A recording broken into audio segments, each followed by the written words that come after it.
கும்பராசிக்காரர்களுக்கு சந்திரன் ஆரம்பத்தில் 11ஆம் இடத்தில் இருக்கிறார், அப்புறம் 12ஆம் இடத்தில் இருக்கிறார், அப்புறம் 1ஆம் இடத்திற்கு வருகிறார்.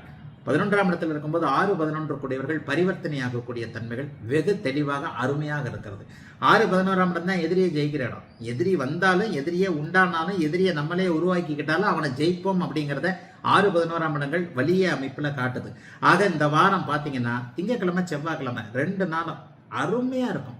எதிர்ப்புகளை வெல்லக்கூடிய அமைப்புகள் உண்டு.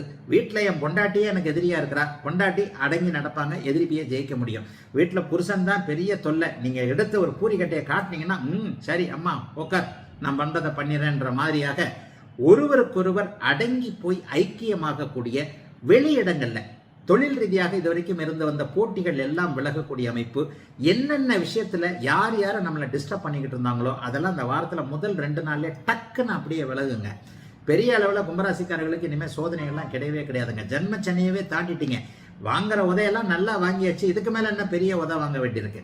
ஒரு 30 ஆண்டு காலம் இனிமேல் கும்பராசிக்காரர்களுக்கு படிப்படியாக முன்னேற்றங்கள் இருக்கக்கூடிய காலமாக தான் அமையுங்க. அதற்கடுத்து நடுப்பகுதியில் பார்த்தீங்கன்னா புதன்கிழமை வியாழக்கிழமை 12ஆம் இடத்துல இருப்பார். இந்த 12ஆம் இடம் கொஞ்சம் அலைச்சலை கொடுக்கக்கூடிய இடம், வெட்டி அலைச்சல்னு சொல்லுவாங்க இல்லையா. அப்போ வாரத்தின் நடுப்பகுதியில் தேவையில்லாத பயணங்கள் இருக்கும், தேவையில்லாத பேச்சுவார்த்தைகள், தேவையில்லாத செலவுகள்லாம் இருக்கும். அந்த ஒரு 2 நாளை மட்டும் அப்படியே கொஞ்சம் அவாய்ட் பண்ணிட்டு போனீங்கன்னா, ஆனாலும் குருவின் பார்வையில் இருக்கிறார், பெரிய அளவில் சோதனைகள் இருக்காது. அதனை அடுத்து அப்படியே பார்த்தீங்கன்னா வார இறுதியில சந்திரன் ராசியிலேயே வளர்பிறையாக அமர்ந்திருக்கக்கூடிய தன்மை ராசியில் இருக்கக்கூடிய ராகுவை சாந்தப்படுத்தும் என்பதால் எதிலும் ஒரு சந்தோஷம், ஒரு நிம்மதி. அப்பா கையில காசு இல்லைன்னா கூட எப்படி காசு வரும்ன்ற வழி தெரிஞ்சு போச்சு.